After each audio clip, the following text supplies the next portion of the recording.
सबसे पहले तो मुझे बड़ी खुशी है कि मुझे माननीय मुख्यमंत्री जी ने मेवाड़ की धरती पर जिम्मेदारी दी।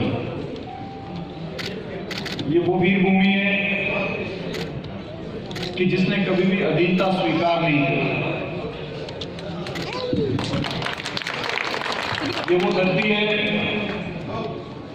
जिसने भारत के स्वाभिमान बैठ जाओ साइड में। दुनिया के कोने कोने से हैं आपका अभी जनाया, आप जाओ। चाहे भूखा रहना पड़ा हो, चाहे घास की रोटी खानी पड़ी हो, लेकिन किसी की अधीनता कभी स्वीकार नहीं करी। ऐसी मेवाड़ की धरती पर मुझे काम करने का मौका मिल रहा है, ये मेरे लिए सौभाग्य की बात है। और मेवाड़ की कहानियां निराली, क्योंकि मैं जाति गुजर समाज से आता हूं। पन्ना धाई का जो इतिहास के अंदर एक अध्याय है, वो हम लोगों को बचपन से एक हौसला, कमिटमेंट है। कई प्रकार की बातें होती हैं। राजनीति आज की तारीख में देश में राजनीति के आजादी के बाद 72 सालों में सबसे निचला स्तर अगर कभी आ गया तो वो आज। मेरे ख्याल से इतने बड़े वरिष्ठ लोग यहाँ बैठे हुए हैं और ये इस बात को मानेंगे कि एक समय था जब मान सम्मान की राजनीति होती, एक समय था जब कमिटमेंट की राजनीति होती, एक समय था जब एक दूसरे के प्रति समर्पण की राजनीति होती थी। लेकिन आज देश में हम देखें तो राजनीति का स्तर, क्यों आम आदमी राजनीति में नहीं जाना चाहता? क्यों आम परिवारों के बच्चे, आम परिवार अपने बच्चों को केवल डॉक्टर बनाना चाहते हैं, केवल इंजीनियर बनाना चाहते हैं, पुलिस में भेजना चाहते हैं, तहसीलदार बनाना चाहते हैं, एसडीएम बनाना चाहते हैं, लेकिन नेता कोई भी नहीं बनाना चाहते? क्योंकि पहले के मुकाबले अब राजनीति का स्तर बहुत गिर गया। राजनीति का स्तर इसलिए गिर गया है क्योंकि अगर गंगा हिमालय से बहती है और वहीं पर ही गंगा में अगर कोई रंग मिला दिया जाए तो बंगाल की खाड़ी तक वो रंग जाएगा।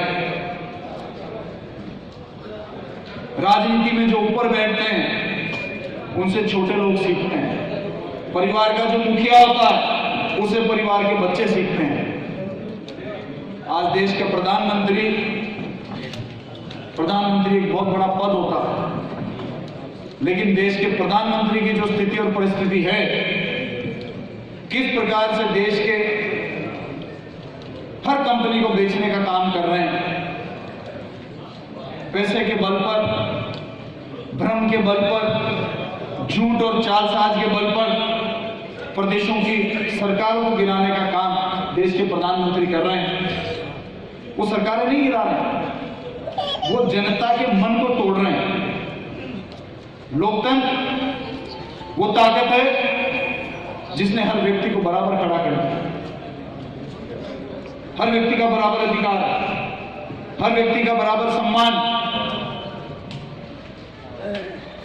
और आज देश में क्या होगा? कई लोग कह रहे थे कि मोदी आ जाएंगे भारत विश्व गुरु बन जाए,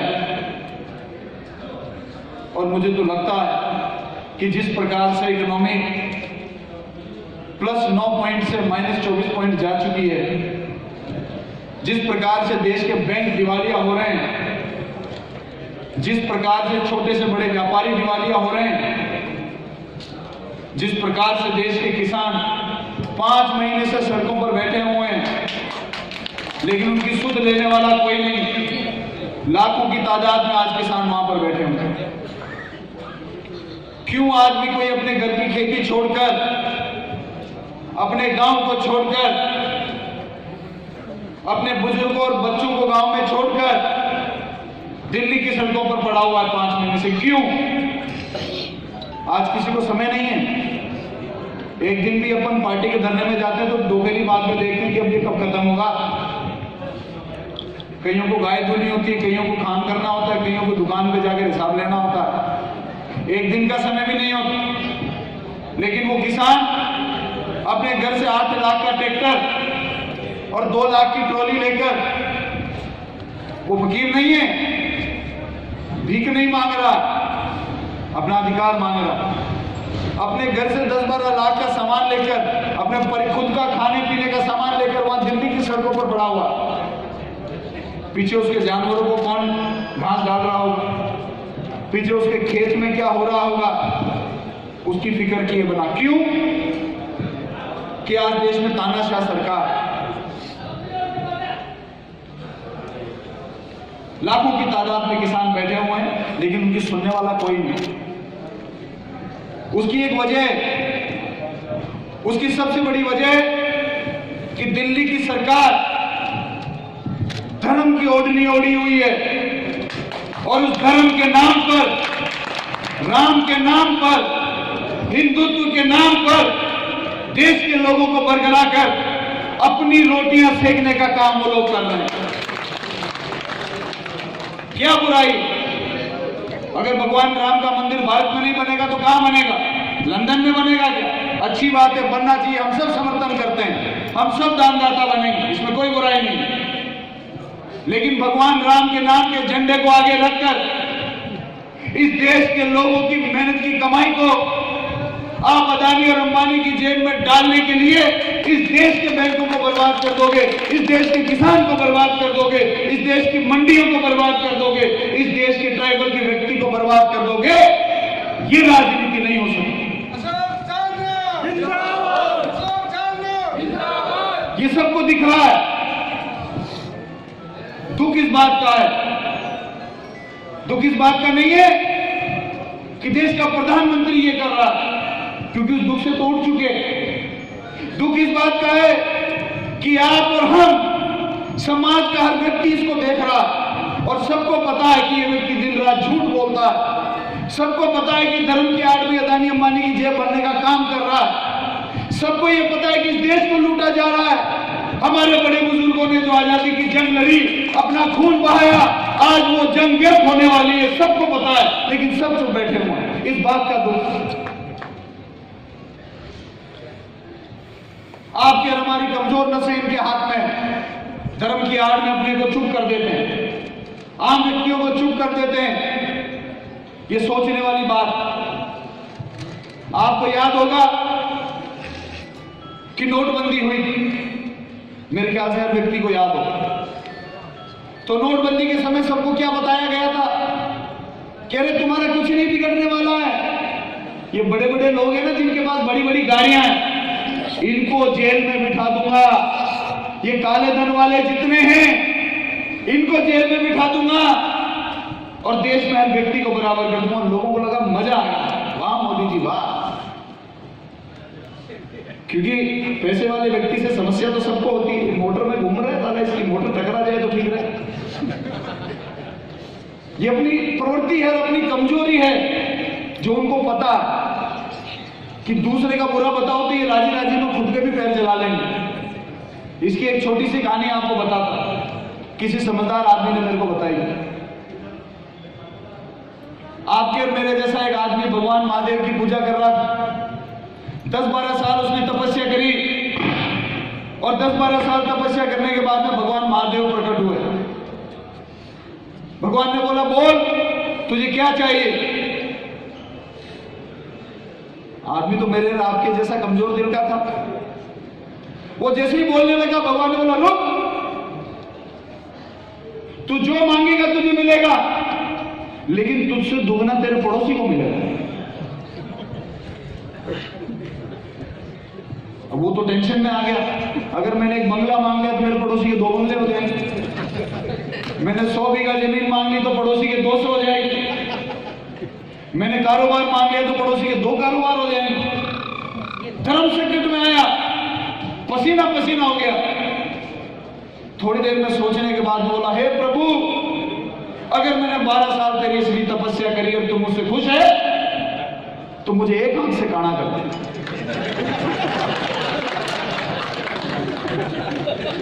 ताकि पड़ोसी की 2 ही चली जाए। समझ रहे हो मेरी बात को? इनको हमारी कमजोर नसीब पता है कि ये लोगों को कैसे कुदाना है, इनको कैसे समझाना है और इनको कैसे बिठाना है। देना कुछ भी नहीं है, सब कुछ ले लेना है, लेकिन फिर भी इनको मारना भी और इनको रोने भी नहीं देना है। ये देश का प्रधानमंत्री आज देश की जनता के साथ में कर रहा है। और आप और हम, क्योंकि क्या होता है, मैंने नई नई गाड़ी खरीदी, अब गाड़ी में बैठने के बाद पता लगता है सेल्समैन तो बेच गया, तो ये तो डीजल भी ज्यादा पी रही है। सर्विस पे गई तो ब्रेक पैड भी 5,000 किलोमीटर पे चेंज हो रहे हैं, टायर भी घिस रहे, अब क्या करूं। लेकिन जब कोई पड़ोसी आता है, और भाई ये गाड़ी कैसी है यार, सुना है ये तो बेकार है, नहीं बहुत बढ़िया गाड़ी, बहुत डीजल थोड़ा ज्यादा पी रही है वो एक अलग बात है, बहुत दमदार, बहुत दम। हाँ मेंटेनेंस थोड़ा सा ज्यादा है, लेकिन बैलेंस बहुत अच्छा है, बैलेंस बहुत अच्छा है गाड़ी। तो आदमी क्या, कोई गाड़ी खरीद लेता है ना, तो उस गाड़ी की भी पैरवी करने लग जाता है। तो देश के लोगों ने क्या मोदी जी को वोट दे दिए, तो अब उनकी पैरवी करने के अलावा कोई रास्ता नहीं बचा लोगों के पास। लेकिन मैं आपको कह के जा रहा हूं कि ये आदमी इस देश को बर्बाद कर देगा। बर्बादी में कुछ भी बचा नहीं है। हालांकि 2004 से 14 तक देश के प्रधानमंत्री मनमोहन सिंह जी रहे, और उस समय जिस व्यक्ति के 2000 से पहले मोटरसाइकिल में पेट्रोल डालने के पैसे नहीं थे, वो लोग भी स्कॉर्पियो और बोलेरो में बैठ गए। ऐसा समय था 2014 तक। अगर मैं झूठ बोल रहा हूं तो मेरे को रोक देना। और 2014 के बाद में उनकी किस्तें नहीं चुक रही है, वो वापस कंपनी वाले उठा के ले जा रहे हैं। ले जा रहे कि नहीं ले जा रहे बताओ मैं। तो ये अच्छा समय कहां से आया? ये तो बर्बादी का समय है।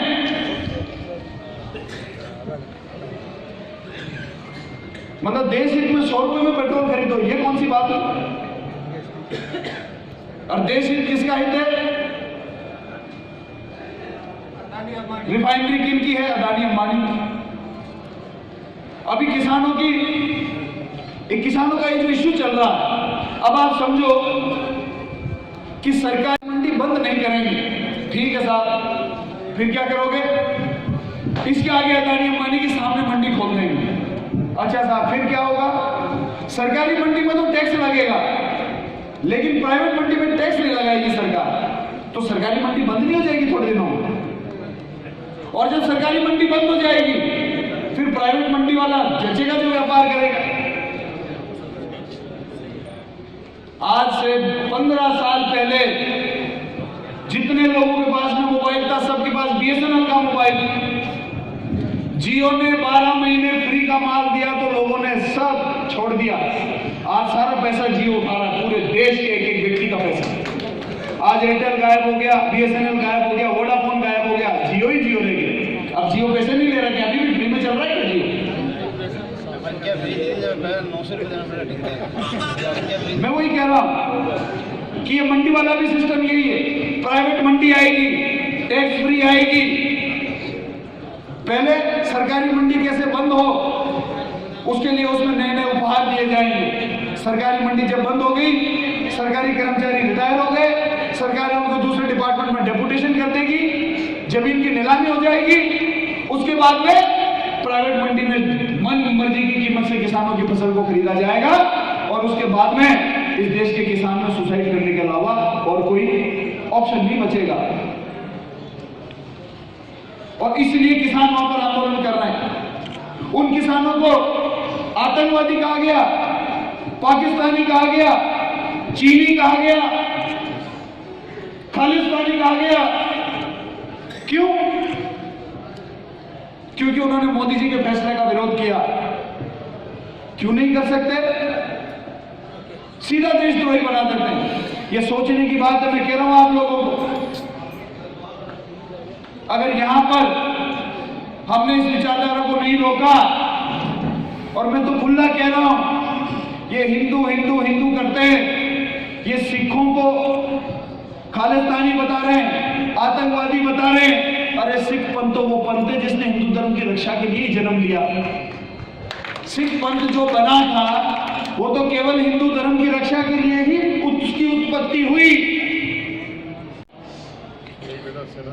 इनका एक धर्म है कि ताकत अपने हाथ में होनी चाहिए, ताकत अपने पास में होगी तो सारे धर्म अपने पास में रहेंगे, कोई कहीं नहीं जाएगा। पैसा अपने हाथ में होना चाहिए। इन सबको मोहताज कर दो। ये जो लोग अपनी गाड़ी में घूम रहे हैं, ये जो लोग अपनी दुकान के घमंड में हैं, ये जिन लोगों के पास खुद की खेती है, खुद की जेब में पैसा है, आज ये लोकतंत्र की बात करते हैं। जब सब फकीर हो जाएंगे तो सबको 5-5 किलो गेहूं देंगे, जय जयकार करवाएंगे। ये हालात इस देश में पैदा करना चाहते हैं। ये सोचने की जरूरत। हमारी संस्कृति का क्या हुआ? क्या कभी परिवार का मुखिया परिवार के बच्चों को चोरी करना सिखाता है, धोखा देना सिखाता है? नोटबंदी के समय में मोदी जी ने क्या कहा था कि किसी ने आपके अकाउंट में 2 लाख रुपए डलाए हो तो रख लेना।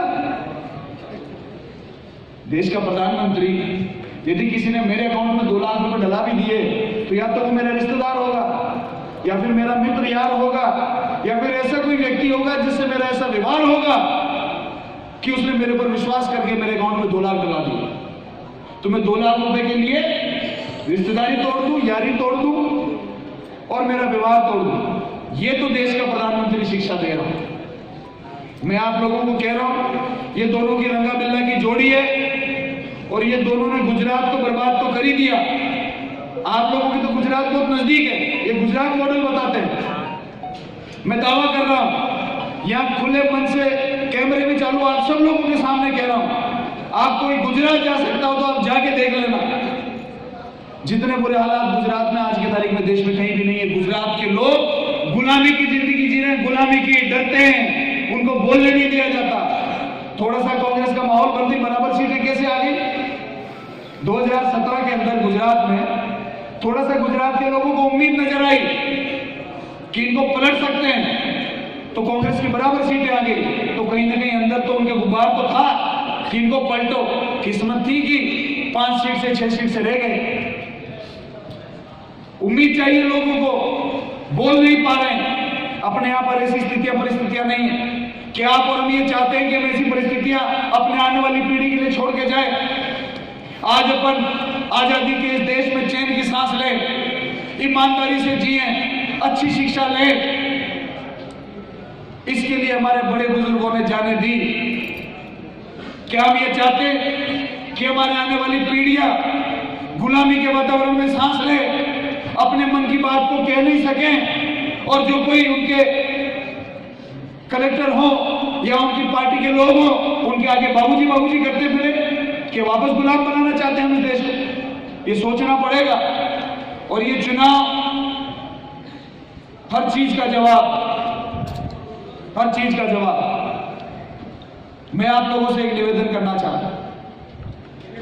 हम बाहर से आए, हमने कभी यहां पर राजनीति नहीं करनी। हम तो आप लोगों की मदद के लिए आए, संगठन का असली मैसेज आप लोगों तक देने आए और आपकी जरूरतों और आपकी भावनाओं को सत्यता के आधार पर संगठन तक पहुंचाने आए। 36 कौम की, गांव की, खेड़ों की एक ही पार्टी है, कांग्रेस पार्टी। क्यों? मैं ये नहीं कहता कि कांग्रेस के सब नेताओं ने अच्छा ही काम किया हो। जब 100 काम होते हैं तो 2 में गलती भी हो जाती है।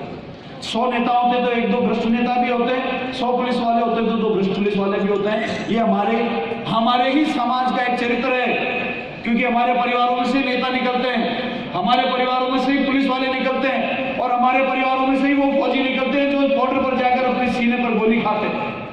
ये सब हमारे ही भारतीय चरित्र का एक प्रतिबिंब। तो मैं ये तो नहीं कहता कि कांग्रेस के पूर्व में इतिहास में 70 सालों में राजस्थान के नहीं तो गुजरात के नहीं तो पंजाब के किसी कांग्रेस के नेता ने गलती नहीं की होगी, ये मैं नहीं कह सकता। लेकिन इस पार्टी की विचारधारा 135 साल से पार्टी इसीलिए टिकी हुई है कि 36 कौम, सभी धर्म, गांव हो चाहे शहर हो, सबका अधिकार बराबर हो, इस देश को आजादी मिले, इस देश के लोग आजाद रहें, आने वाली पीढ़ियां आगे बढ़े और भारत विश्व के बड़े बड़े देशों के बराबर टक्कर में आए। इस आधार के ऊपर कांग्रेस पार्टी ने सदैव काम किया, 135 साल काम किया, उसीलिए पार्टी आज तक चल रही है। आज अपने गांव के लिए कोई कहते अपनी उंगली कटा ले, कटा सकता है कोई? कोई ये कहे कि गांव का भला हो जाएगा तेरी उंगली कटा ले। कितने लोग मिलेंगे गांव में बताओ मुझे, मिल जाएंगे? केवल ये कह दो कि भैया अपने गांव का भला होने वाला है, एक एक उंगली दो भैया, कौन दे सकता है गांव के लिए उंगली? कितने लोग मिलेंगे मुझे बता दो, नहीं मिलेगा। लेकिन कांग्रेस पार्टी में वो नेता नहीं कि जब पंजाब में आतंकवाद हुआ, पंजाब को अलग देश बनाने की बात हुई, तो जो भी सख्त फैसले लेने थे लिए, बाद में उसका नुकसान भी हुआ, लेकिन देश की एकता और अखंडता बना रहे, ये भारत मजबूत बना रहे, उसके लिए इंदिरा गांधी ने अपने सीने पर गोली खा ली थी। वो प्रधानमंत्री थी, उस समय देश गुलामी में नहीं था, वो दिल्ली में भी बैठी रहती तो उसका कुछ नहीं बिगड़ता, लेकिन इस देश की एकता अखंडता बनी रहे, उसके लिए इंदिरा गांधी ने सीने पर गोली खाई, सिटिंग प्रधानमंत्री। साउथ इंडिया में अगेंस्ट इंडिया मूवमेंट नहीं चले, लिट्टे मूवमेंट नहीं चले, और साउथ इंडिया के जो प्रदेश है वो भारत से अलग ना हो जाए भविष्य में, उस चिंगारी को दबाने के लिए राजीव गांधी ने अपनी जान दी, बम से उड़ा दिया गया। जब उसके बच्चों ने उसकी चिता को आग लगाई तो पैर कहीं पर था, हाथ कहीं पर था, शरीर कहीं पर था, सिर कहीं पर था, पूरा शरीर भी उनको नसीब नहीं हुआ। ऐसे परिवार को आज ये लोग गाली देते हैं, जिन्होंने अपना पिता खोया, जिन्होंने अपनी दादी खोई, उनको कहते हैं इन्होंने देश के लिए क्या किया। ये सवाल कोई पूछ सकता है क्या? जिसने अपने चितड़े चितड़े अपने शरीर का एक एक बूंद खून इस देश की एकता और अखंडता के लिए लगा दिया हो, और यदि चोरी करी है तो जेल में डालो। आप रोज रोज कहते हो कांग्रेस इस देश को खा गई, कांग्रेस ने ये कर दिया, वो भाई किसने खाया? जेल में डाल दो। आप 8 साल से देश की सरकार चला रहे हो, क्यों नहीं जेल में डालते? यदि अशोक चांदा ने भ्रष्टाचार किया तो जेल में डालो अशोक चांदा। यदि किसी और कांग्रेस पार्टी के नेता ने किया तो जेल में डालो उसको। किसने रोक रखा है? पुलिस आपके पास में, सीआईडीसी भी आपके पास में, पूरे देश की ताकत और कोर्ट आपके पास में, कोई नहीं रोकता। कांग्रेस पार्टी को बदनाम करने का बहुत बड़ा मुहिम केवल यहीं से नहीं, बाहरी ताकतों और अंदरूनी ताकतों ने मिलकर करी, और देश के बोले वाले लोगों को उन बातों में बहाने में वो कामयाब हो गए। लेकिन सत्य ज्यादा दिन छुपेगा नहीं, ये भी धर्म की आड़ में छुप नहीं सकते। वही जिसके नाम को लेकर मानवता को ये कुचलना चाहते हैं, भाई को भाई से लड़ाना चाहते हैं, मंदिर मस्जिद की राजनीति करना चाहते हैं, हिंदू मुस्लिम करना चाहते हैं, एक दिन वो इनका हिसाब करेगा। ये मैं आज दावे के साथ कह सकता हूं, यदि हिसाब नहीं होता तो मानवता हजारों साल तक जीवित नहीं रहती। तो मैं आप लोगों से निवेदन करना चाहता हूं कि कांग्रेस पार्टी ने इस देश के लिए आजादी से लेकर आज तक बहुत काम किया। बदनाम करना बहुत आसान होता है, लेकिन काम करके दिखाना, एक राष्ट्र को बनाना, राष्ट्र के अंदर सिस्टम बनाना, किस प्रकार से पुलिस काम करेगी, किस प्रकार से प्रशासन काम करेगा, किस प्रकार से अस्पताल बनेंगे, किस प्रकार से डॉक्टर काम करेंगे, किस प्रकार से पुलिया बनेगी, किस प्रकार से शहर बनेगा, किस प्रकार से शहर की प्लानिंग होगी, किस प्रकार से गांव में सरपंच बनेगा, पंचायत राज होगा, पंचायत समिति बनेगी, जिला परिषद बनेगी। इस देश का पूरा खाका कांग्रेस पार्टी ने खींचा है। कांग्रेस पार्टी के नेताओं ने इस देश को वो सब कुछ दिया है जो आज हम इस देश में खड़े होकर देखते हैं, सड़कों पर चलते हैं, बड़े बड़े खेल के मैदान में खेलते हैं, बड़ी बड़ी बिल्डिंगें देखते हैं। और आज जो देश में सरकार बैठी है, यदि उन्होंने कुछ किया तो उस मेहनत को बेचने का काम किया है। बैंक बेच दिए, रेलवे बेच दिया, मंडी को निपटाने में कई बार देश के प्रधानमंत्री कहते हैं क्या किया कांग्रेस पार्टी ने 60 साल। अरे कांग्रेस पार्टी ने इस देश के हर व्यक्ति को इतनी आजादी दी, इतनी ताकत दी, इस आवाम को इतना मजबूत कर दिया कि जब देश के लोगों ने सोचा कि एक चाय वाले को प्रधानमंत्री बनाना है तो 5 पीढ़ी से प्रधानमंत्री के परिवार को हटाकर एक चाय वाले को प्रधानमंत्री बना दिया। ये ताकत इस देश के लोगों को, इस लोकतंत्र को कांग्रेस पार्टी ने दी। यदि दमन पर उतर जाते, जो प्रधानमंत्री जी आज दमन करना चाहते हैं, किसानों का दमन करना चाहते हैं, शाहीन बाग में मुसलमान भाइयों का दमन किया, अलग अलग जगह पर आंदोलनों को दबाने का काम किया, मुख्यमंत्री को हटाने का काम किया। यदि इस प्रकार का दमन कांग्रेस पार्टी करती, यदि इस प्रकार का दमन लोकतंत्र के 60 सालों में होता, तो क्या प्रधानमंत्री जैसा कोई चाय वाला प्रधानमंत्री बन जाता क्या? बताइए आप मुझे। तो ये सोचना पड़ेगा कि हम कहां खड़े हैं और हम कहां जाने वाले हैं। हमारा देश किस दिशा में जाएगा, हमारे आने वाली पीढ़ियां किस तरह की हवाओं में सांस लेंगे, ये तय हमको आज करके जाना पड़ेगा। मैं आप सब लोगों से निवेदन करना चाहता हूं, अपना अंदरूनी जो भी बात है, हम एक परिवार, कांग्रेस पार्टी के पास में एक टिकट है, एक व्यक्ति को टिकट मिलेगी, लीडरशिप तय करेगी, हमने केवल काम करना है। अगले 2.5 साल अगर राज का फायदा अपने क्षेत्र को दिलाना है, अपनी सड़कें बनानी है, अपने अस्पताल मजबूत करने हैं, अपने अस्पतालों में बेड बनाना है, डॉक्टरों की पोस्टिंग करानी है, तो राज का फायदा अपने इलाके को शिक्षा में आगे बढ़ाना है, तो ये समय है। और कांग्रेस पार्टी के सब साथियों से कहना चाहता हूं कि गांव-गांव में बैठकर ये लोग झूठा प्रचार करते हैं, धर्म की आड़ में ये लोग अपनी राजनीति की रोटियां सेकना चाहते हैं। इसको हमको समझना पड़ेगा। सबका अपना अपना धर्म है और सबको अपना अपना गर्व है। मैं हिंदू हूं, मुझे गर्व है कि मैं हिंदू हूं, लेकिन इसका मतलब ये नहीं है कि जो मुसलमान है उसको गर्व नहीं हो मुसलमान होने के ऊपर, कि जो सिख हो उसको गर्व नहीं हो सिख होने के ऊपर। जो है उसको गर्व होना चाहिए। इसमें बुराई क्या है? क्या दूसरे का दमन करना इंसानियत है? कौन सा धर्म कहता है कि दूसरे व्यक्ति का दमन करो, दूसरे व्यक्ति के मान सम्मान को ठेस पहुंचाओ, दूसरे व्यक्ति के व्यक्तित्व को ठेस पहुंचाओ? कोई ऐसा धर्म नहीं दुनिया में जो ये कहता। सब धर्म कहते हैं कि इंसानियत सबसे बड़ा धर्म है, अच्छाई सबसे बड़ा धर्म है, प्रकृति सबसे बड़ा भगवान है, हर धर्म में लिखा हुआ। लेकिन आज पता नहीं कौन से धर्म की राह पर चल रहे हैं कि पेड़ों को काट रहे हैं, जानवरों को मार रहे हैं, जंगलों में हम कब्जा कर रहे हैं, धरती में पशु पक्षी जंतु के लिए हमने जगह ही नहीं छोड़ी। हम अपने आप को इंसान कहते हैं, हम इंसान कहते हैं अपने आप को, और केवल अपनी बैंक बैलेंस बढ़ाने के लिए हमने प्रकृति की हर चीज बर्बाद कर दी, नदियां बर्बाद कर दी, पक्षी बर्बाद कर दी, पेड़ काट दिए, जंगल के जानवर मार दिए, उनके रहने के लिए जगह नहीं छोड़ी। हम इंसान कहते हैं अपने। बातें बहुत हैं, लेकिन आगे एक और मीटिंग है। मैं आप सब लोगों से यही निवेदन करने आया हूं कि इस चुनाव के दौरान हम बाहर से आए हुए साथी आपके साथ मिलकर काम करेंगे। यदि आप लोगों का समर्थन मिला, और आप सब लोग जो है आप लोगों का पूरा समर्थन मिला, मैं स्टाम्प पेपर पर लिख के दे रहा हूं कि कोई ताकत नहीं है जो कांग्रेस पार्टी को हरा दे, कोई ताकत नहीं। इससे पहले हम लोगों ने 7 चुनाव लड़े। ऐसी भी सीट थी जहां 6 महीने पहले हमारे कैंडिडेट 56,000 से हारे थे। उनके सामने जीते हुए व्यक्ति एमपी का चुनाव जीत गए, तो बाई इलेक्शन हुआ, 56,000 से हारी हुई सीट को 3,000 से जीत गए।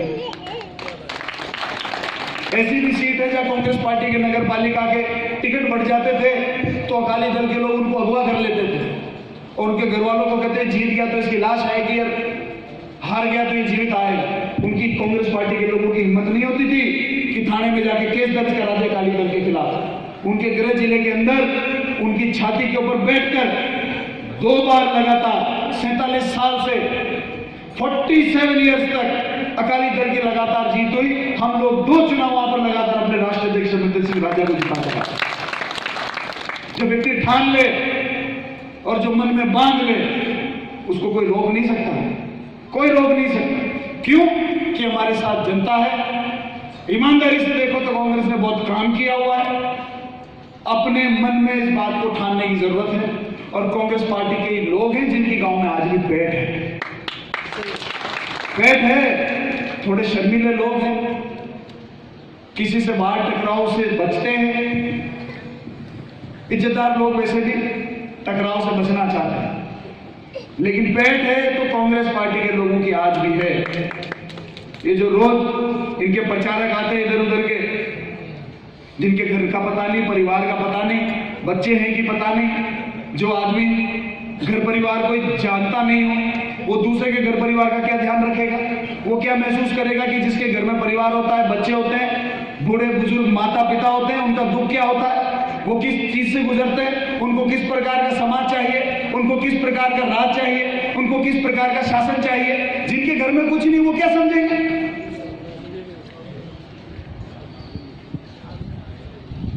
मैं फिर भाषण देने लग जाता हूं, मैं सोचता हूं अब इसको खत्म करूं, फिर शुरू हो जाता है। तो कहीं ना कहीं आप मुझसे बुलवा रहे हैं, मैं नहीं बोल रहा हूं।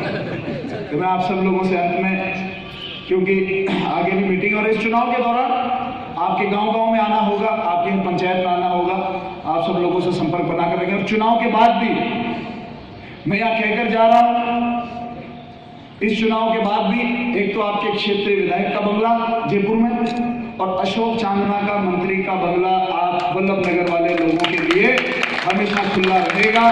कभी भी मैं फिर कह रहा हूं, जिंदगी में जिसकी बात नहीं उसका बाप नहीं, ऐसा हमारे दादाजी कहते थे। कमिटमेंट कर लिया तो कर लिया, पार ही जाएंगे, उसके बाद इधर नहीं रुकेंगे।